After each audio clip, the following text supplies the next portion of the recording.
Alright, time for some fun Yu-Gi-Oh stuff again. This time on my personal top 5 favorite non-extra deck heavy decks. And what I mean by this is that the deck primarily focuses on the main deck and the extra deck is just extra options, with basically almost no emphasis on focusing on summoning any monsters from the extra deck. For example, obviously the ones that don't really focus on extra deck like Armed Dragons, and a recent example would be Yugi's deck with the Gold Sarcophagus of Light. Or another recent example where they have an extra deck monster but doesn't really utilize the extra deck that much, like Yubel, where there's only one fusion monster but the deck's playstyle doesn't really focus on summoning that fusion monster. And similar to Sacred Beast as well. Unfortunately, for the decks that do become like extra deck heavy, like Crystal Beast that now relies on summoning your Rainbow Dragon fusion monsters, they do actually kind of count as an extra deck heavy deck now. So with my rules out of the ways, I am also including pendulums and rituals because those are still standard or main deck styles. But anyway, let's begin with my personal top 5. And yes, it's personal, so it's all based on my opinion on the type of decks I like. And who knows, this could give a decent list to people who don't want to use an extra deck. Anyway, to the bottom of my list, which is number 5, it's Armed Dragons. Yes, the deck does have few fusion monsters in technicality, but not pure Armed Dragons for one.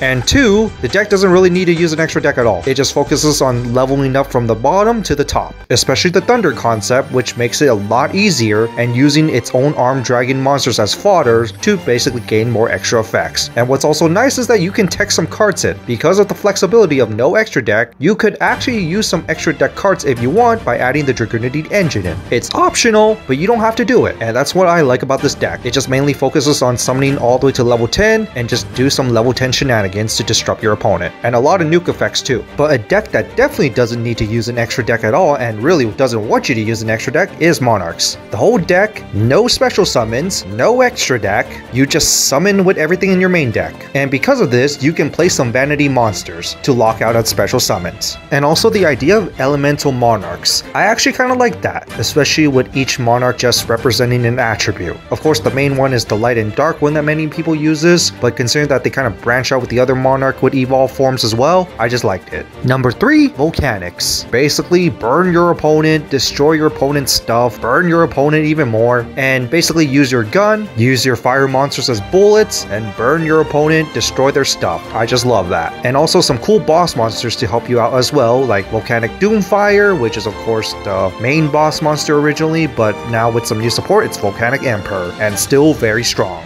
And then to number 2, this is a bit of a cheating one since they do practically use a fusion monster, but it's not heavily relying on it. And it's 2 decks on the list because they could technically mash with each other. Yubel and Sacred Beast. Sacred Beast has like main deck monsters that have 0 attack fiends, and Yubel is 0 attack fiends. So they both synergize with each other, and in the anime, she used the Sacred Beast as well, so it makes sense. But anyway, both of them just focus on their main boss monsters. The Sacred Beast just, well, summoning your Sacred Beast with their fusion monster as basically just their big boss monsters that you can use, but it's not super necessary and it's not the main point of the deck. The main point is just summoning your Sacred Beast. While Yubel is practically the same concept, summon your Yubel and just do stuff with Yubel by destroying herself so you can make her stronger. The fusion monster is just there just to do more disruptive plays, and I just like how you can use Super Poly in the deck because it synergizes with it. And I also like how both decks could just synergize with each other, hence why I just decided to put them both in number 2. And now to honorable mentions. So first off, Dark Worlds. Yes, we recently got a new fusion monster, but that's not the focus of Dark Worlds. The whole focus of Dark Worlds is discarding them not by cost and effect activates. We got original boss monster Grapha, but also the new form of Rainbow, which is the original boss monster before that, but before that it wasn't really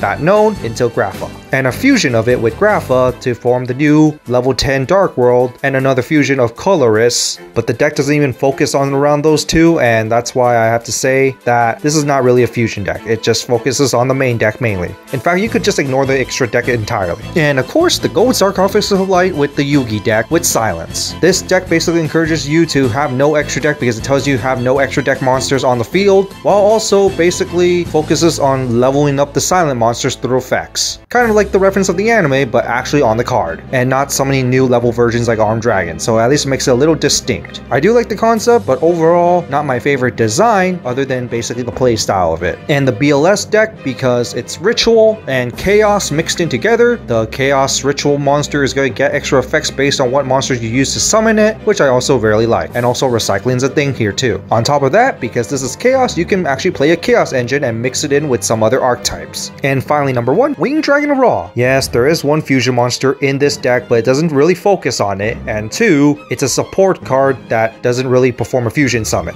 Just mainly focuses on summoning Raw, using Spear mode, going to Raw, and then if Raw gets destroyed, go to Phoenix. And also synergizes with Monster Reborn in this deck, which I also like. Also, using your own life for power for Raw. I kinda like that, makes it go really insane attack. So overall, cool style. Alright, that's it for my list of decks that don't really use the extra deck. What do you guys think of it? And what other decks that you like? Remember, this is all based on my opinion, and this is no top 10 list or top 5 list in particular on which one's the best. It's just my personal favorites based on how they're played. But anyway, go ahead and give me your list on what is your favorite decks that don't really use the extra deck. And remember, I mean those decks that don't heavily revolve around the extra deck. Yes, have an extra deck as a support, but still doesn't really use the extra deck too much. Something like Armed Dragons or Yubel. But on that, that's it for this, and see you all next time.